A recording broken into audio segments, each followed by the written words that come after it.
আলহামদুলিল্লাহি রাব্বিল আলামিন ওয়াসসালাতু ওয়াসসালামু মান লা নাবিয়্যা বা'দ ওয়া আলা আলিহি ওয়া সাহবিহি আজমাইন। সুপ্রিয় উপস্থিতি, আমরা আজ আপনাদের সামনে পবিত্র কুরআনুল কারিমে বর্ণিত ঘটনাবলী থেকে হযরত সুলাইমান আলাইহিস সালামের ঘটনাটি উপস্থাপন করব ইনশাআল্লাহ।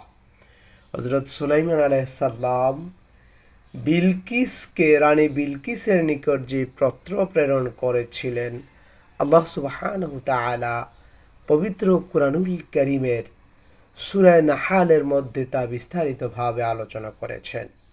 আল্লাহ পাক রব্বুল আলামিনের নিকট তৌফিক কামনা করে শুরু করছি আজকের আলোচনা।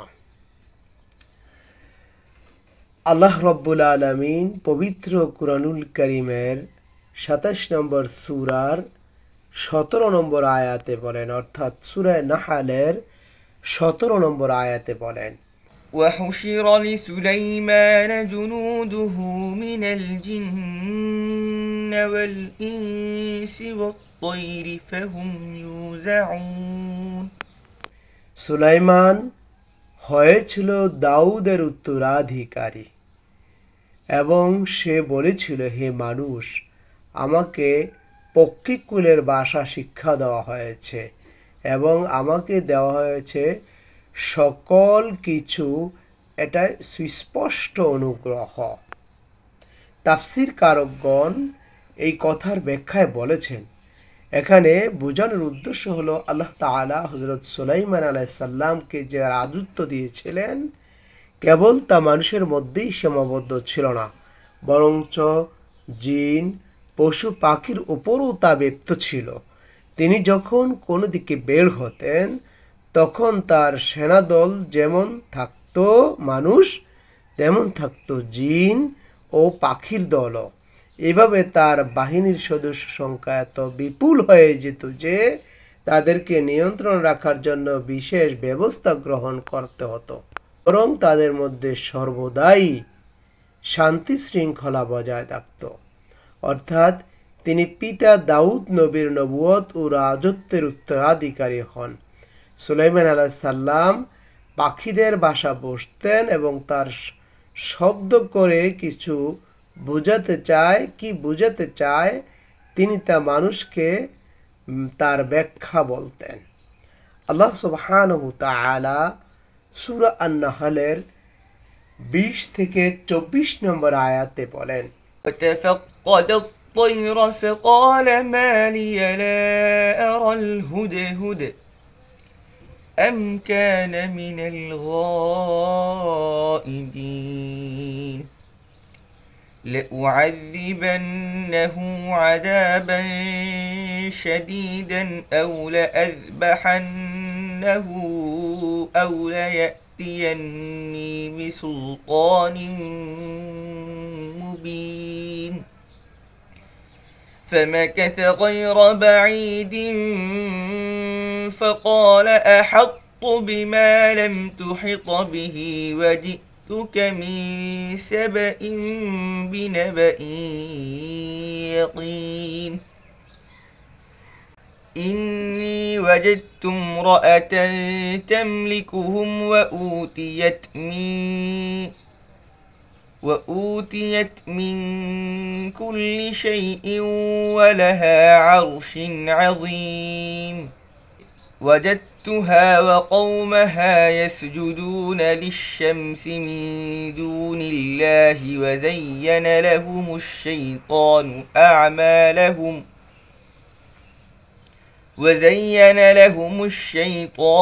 أعمالهم فصدهم عن السبيل فهم لا يهتدون।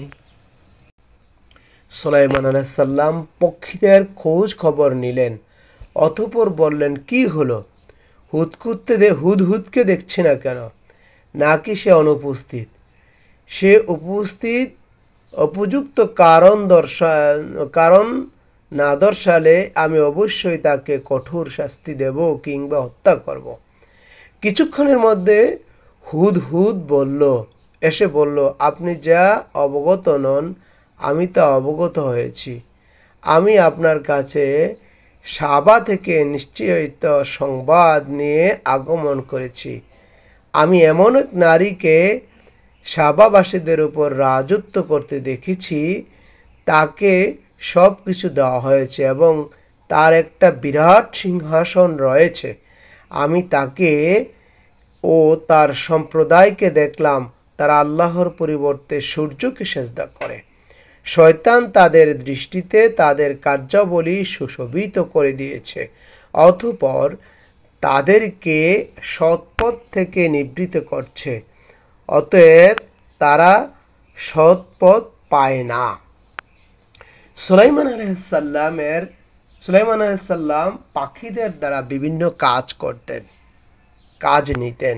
যেমন আকাশপথে সফরকালে উপরের এক ঝাঁক পাখি ডানা বিস্তার করে ছায়া দিত, কোনো পাখি দ্বারা পানির সন্ধান নেওয়া হতো, আবার কোনোটি দ্বারা চিঠিপত্র পাঠানো হতো।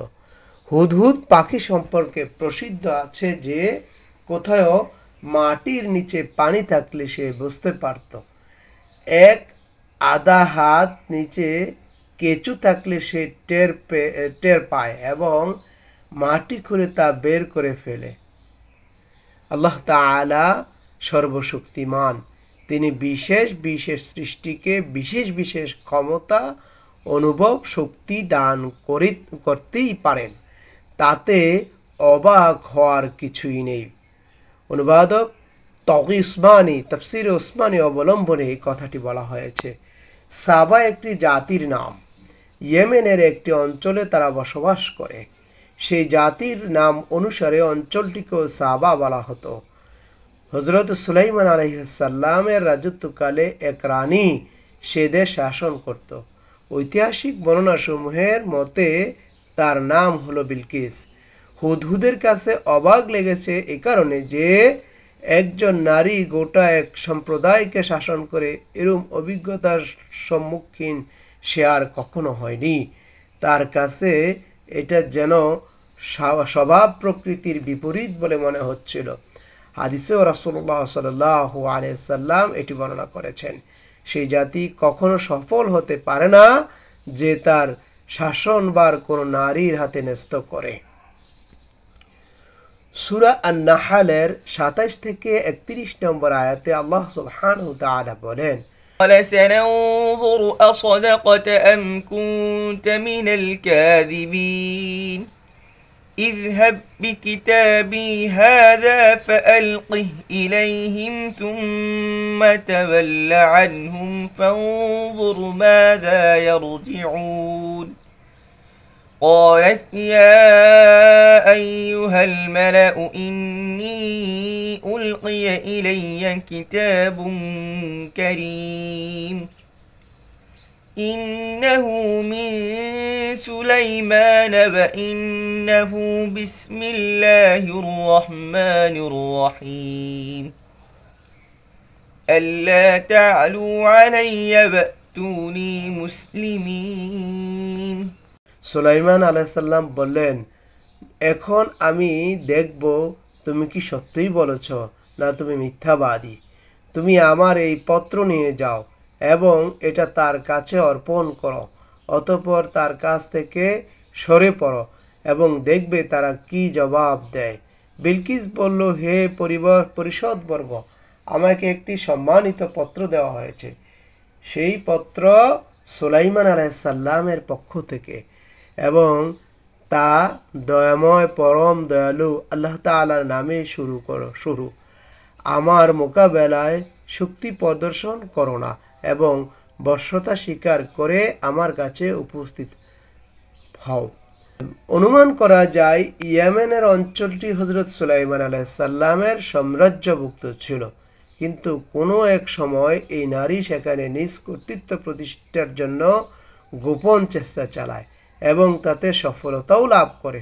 হযরত সুলাইমান আলাইহিস সালাম হুদহুদের মাধ্যমে এই খবর জানতে পেরে, যেমনটা কোরআন মজিদে বলা হয়েছে, এর সংক্ষিপ্ত অথচ দ্ব্যর্থহীন ও দৃঢ় ভাষায় পত্রখানি লেখেন। বিস্তারিত কোনো বক্তব্য নয়, বরং তাতে তিনি বিলকিস ও তার সম্প্রদায়কে অবাধ্যতা পরিহার করে আনুগত্য স্বীকারের হুকুম দিয়েছিলেন এবং সংক্ষিপ্ত ও পূর্ণাঙ্গ তেজস্বী পত্র ক্ষিপ্ত ও কঠিন পত্র কেউ সাধারণত লিখে থাকে না। আল্লাহ সুবহানাহু তাআলা সূরা হুদের 32 থেকে 35 নম্বর আয়াতে বলেন, قالت يا أيها الملأ أفتوني في أمري ما كنت قاطعة أمرا حتى تشهدون قالوا نحن أولو قوة وأولو بأس شديد والأمر إليك فانظري ماذا تأمرين قالت إن الملوك إذا دخلوا قرية أفسدوها وجعلوا أعزة أهلها أذلة وكذلك يفعلون وإني مرسلة إليهم بهدية فناظرة بما يرجع المرسلون বিলকিস বলল, হে পরিষদবর্গ, আমাকে আমার কাজে পরামর্শ দাও। এর উপস্থিতি ব্যতি রেখে আমি কোনো কাজে সিদ্ধান্ত গ্রহণ করব না। তারা বলল, আমরা শক্তিশালী ও কঠোর যোদ্ধা, এখন সিদ্ধান্ত গ্রহণের ক্ষমতা আপনার, অতএব আপনি ভেবে দেখুন আমাদের কি আদেশ করবেন। সে বলল, রাজা বাদশারা যখন কোনো জনপদে প্রবেশ করে তখন তাকে বিপর্যস্ত করে দেয় এবং সেখানকার সম্ভ্রান্ত ব্যক্তিবর্গকে অপদস্থ করে, তারাও এরূপ করবে। আমি তার কাছে কিছু উপটৌকন পাঠাচ্ছি, দেখি প্রেরিত লোকেরা কি জবাব নিয়ে আসে। সম্ভবত নবুয়তি পত্রের অসামান্য শক্তি বিলকিসের অন্তরে এক অনির্বচনীয় প্রভাব বিস্তার করেছিল, অকল্পনীয় প্রভাব বিস্তার করেছিল। পত্রের এতটা সূর্য কেবল রাজকীয় বক্তা থেকে উৎসাহিত নয়, বরং এর উৎস অন্য কোথাও থেকে। সেরকম কিছু হয়তো তিনি আজ করতে পেরেছিলেন। সেই বোধ থেকেই তিনি উপহার সামগ্রী পাঠানোর সিদ্ধান্ত নিলেন, পরীক্ষা করে দেখার জন্য যে হযরত সুলাইমান আলাইহিস সালাম তা কবুল করেন কিনা। কবুল করলে বোঝা যাবে তিনি একজন রাজা এবং রাজাদের মতোই অর্থ ও ক্ষমতার মোহ দ্বারা তিনি চালিত। সেই মতে তার সাথে বোঝাপড়া করার সুযোগ থাকবে। পক্ষান্তরে যদি তিনি প্রত্যাখ্যান করেন তবে বুঝতে হবে তিনি পার্থিব লোভ লালসার ঊর্ধ্বে কোনো ঐশ্বরিক যোগাযোগের মাধ্যমে তার ক্রিয়াশীল। সেক্ষেত্রে বোঝাপড়ার চিন্তা ত্যাগ করে নিঃসত্ত্ব আনুগত্য প্রকাশ করাটাই হবে সুবুদ্ধির পরিচায়ক। আল্লাহ সুবহানাহু তাআলা পবিত্র কুরআনুল কারীমের 36 থেকে 40 নম্বর আয়াতে বলেন, فلما جاء سليمان قال أتمدونني بمال فما آتاني الله خير مما آتاكم بل أنتم بهديتكم تفرحون ارجع إليهم فلنأتينهم بجنود لا قبل لهم بها ولنخرجنهم منها أذلة وهم صاغرون قال يا أيها الملأ أيكم يأتيني بعرشها قبل أن يأتوني مسلمين قال عفريت من الجن أنا آتيك به قبل أن تقوم من مقامك وإني عليه لقوي أمين قال الذي عنده علم من الكتاب أنا آتيك به قبل أن يرتد إليك طرفك فلما رآه مستقرا عنده قال هذا من فضل ربي ليبلوني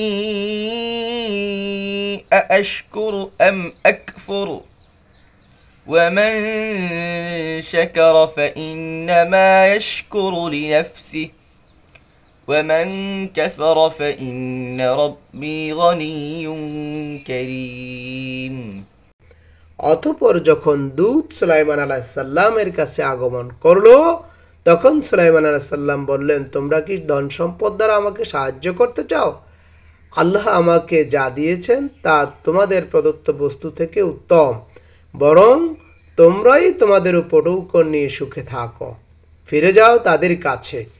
এখনই অবশ্যই আমি তাদের বিরুদ্ধে এক সৈন্যবাহিনী নিয়ে আসব, যার মোকাবেলা করার শক্তি তাদের নেই।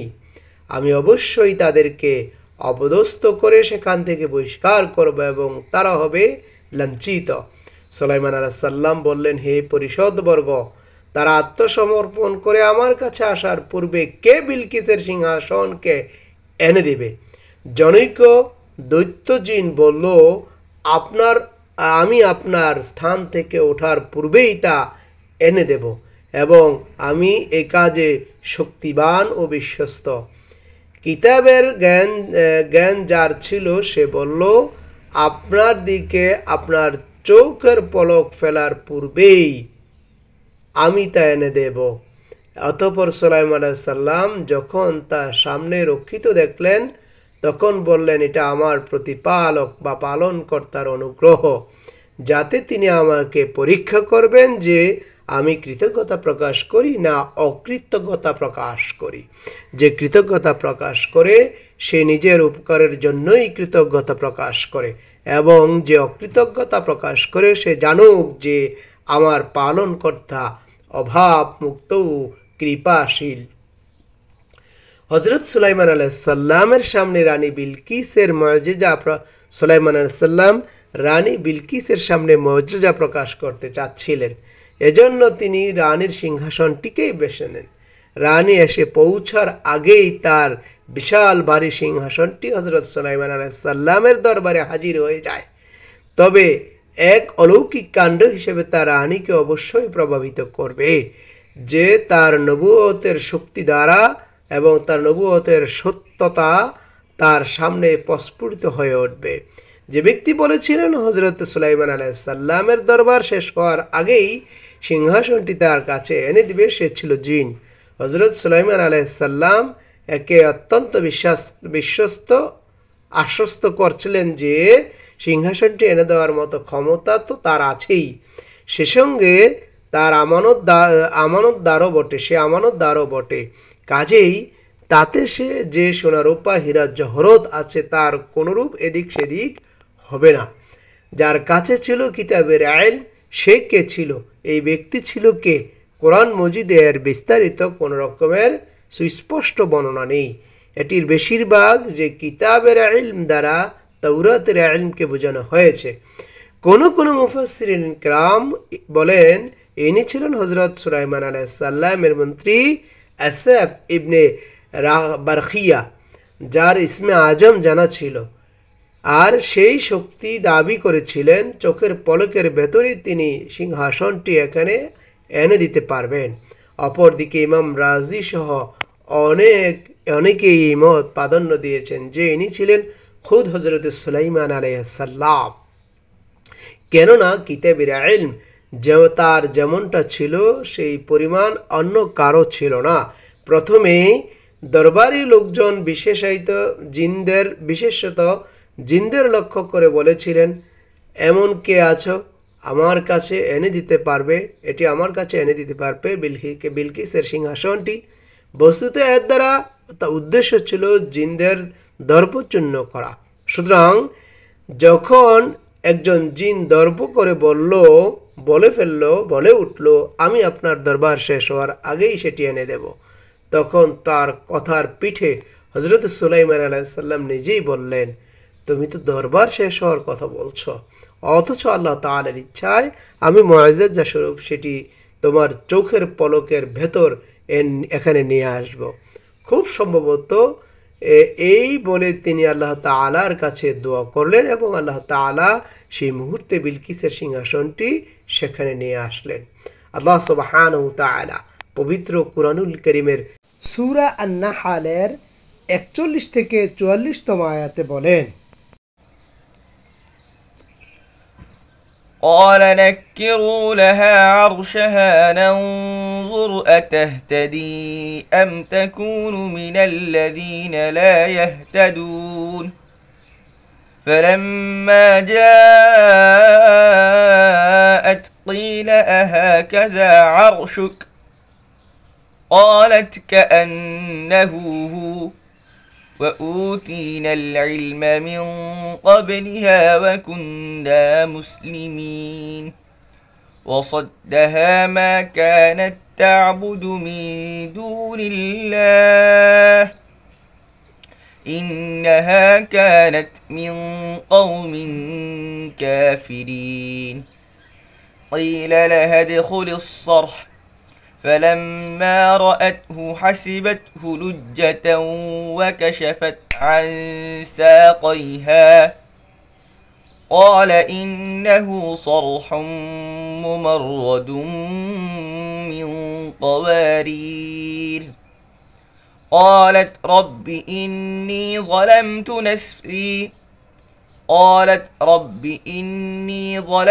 نفسي وأسلمت مع سليمان لله رب العالمين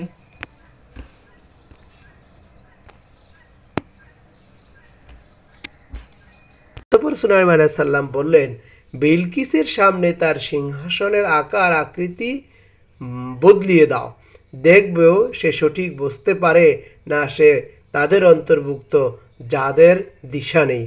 অতঃপর যখন বিলকিস এসে গেল তখন তাকে জিজ্ঞাসা করা হলো, তোমার সিংহাসনটি কি এরূপই?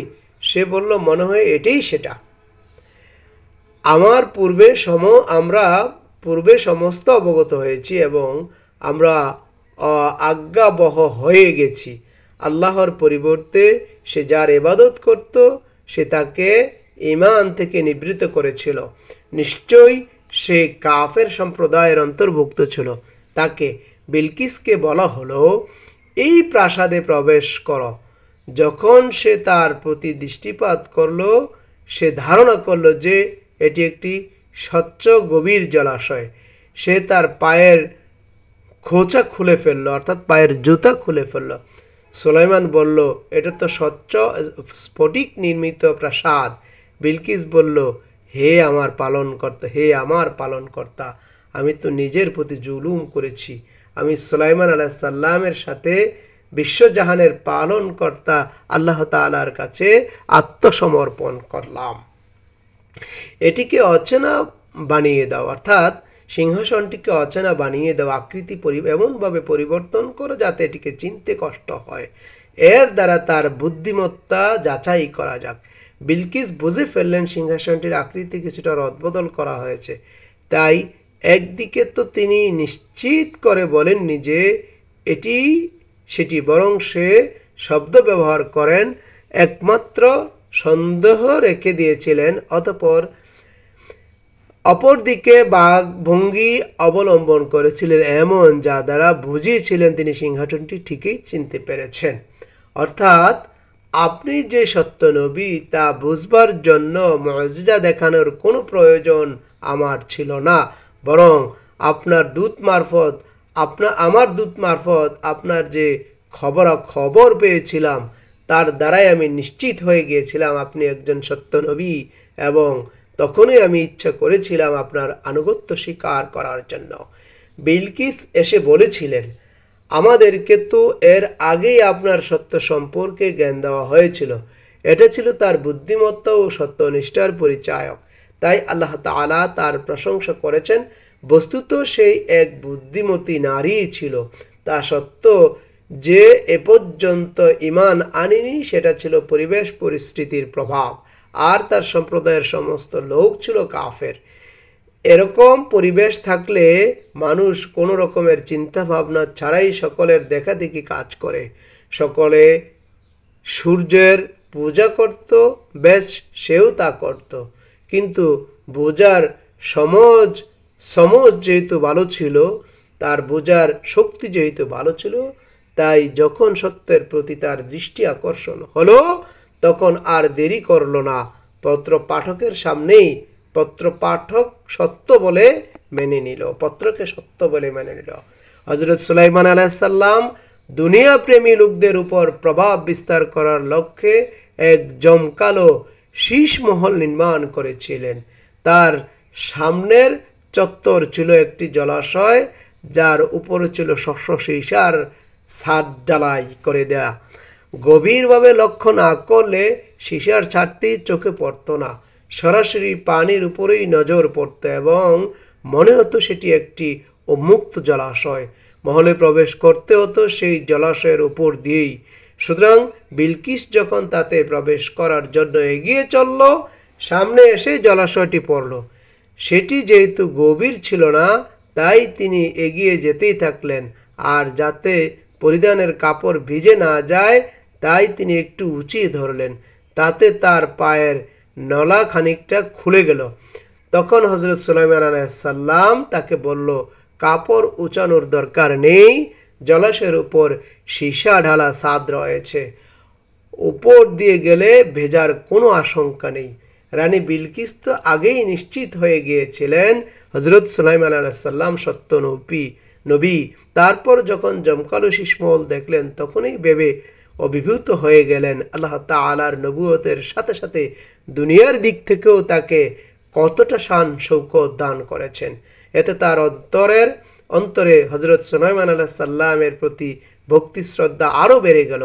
কাজেই কালক্ষেপণ না করে তার প্রতি পরিপূর্ণ আনুগত্য স্বীকার করলেন এবং আল্লাহ তাআলা এই ঘটনাটি উল্লেখ করে বান্দাদেরকে বোঝাতে চেয়েছেন তার প্রকৃত বান্দা দুনিয়ার অর্থ সম্পদ, রাজত্ব, ক্ষমতা লাভ করার পর অকৃতজ্ঞ হয়ে যায় না, বরং তার অধিকতর কৃতজ্ঞতা ও আনুগত্য হয়ে ওঠে। দুনিয়ার ভেজবাজি তাদেরকে আল্লাহ তাআলার ইবাদত বন্দিগি থেকে গাফেল করে দেয় না, বরং যতটা পায় ততটা বেশি এই ইবাদত মগ্ন হয়ে ওঠে। সুলাইমান আলাইহিস সালাম তার জালজন্ত উদাহরণ বা দৃষ্টান্ত। সুপ্রিয় উপস্থিতি, আমরা পার্থিব জীবনে দেখতে পাই, আমরা যখন ধন সম্পদে প্রাচুর্যে পৌঁছি তখন আল্লাহ সুবহানাহু ওয়া তাআলাকে ভুলে যাই। এটি আল্লাহ সুবহানাহু ওয়া তাআলার প্রকৃত বান্দার পরিচয় নয়।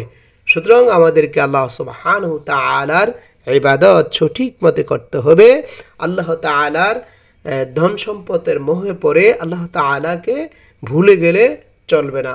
কঠিন কিয়ামতের ময়দানে আমাদেরকে কঠোর বিচারের সম্মুখীন হতে হবে। আল্লাহ সুবহানাহু ওয়া তাআলা হযরত সুলাইমান আলাইহিস সালামকে যেভাবে নবুয়ত দান করেছিলেন সেভাবে প্রাচুর্য দান করেছিলেন, কিন্তু প্রাচুর্যের মোহে পড়েও হযরত সুলাইমান আলাইহিস সালাম আল্লাহর দাসত্বকে ভুলে যাননি, আল্লাহকে ভুলে যাননি। আল্লাহ পাক রব্বুল আলামিন আমাদেরকে প্রকৃত মুমিন হিসেবে কবুল করুন, এই প্রত্যাশায় শেষ করছি। ওমা তৌফিক ইল্লা বিল্লাহ। আসসালামু আলাইকুম ওয়া রাহমাতুল্লাহি তাআলা ওয়া বারাকাতুহু।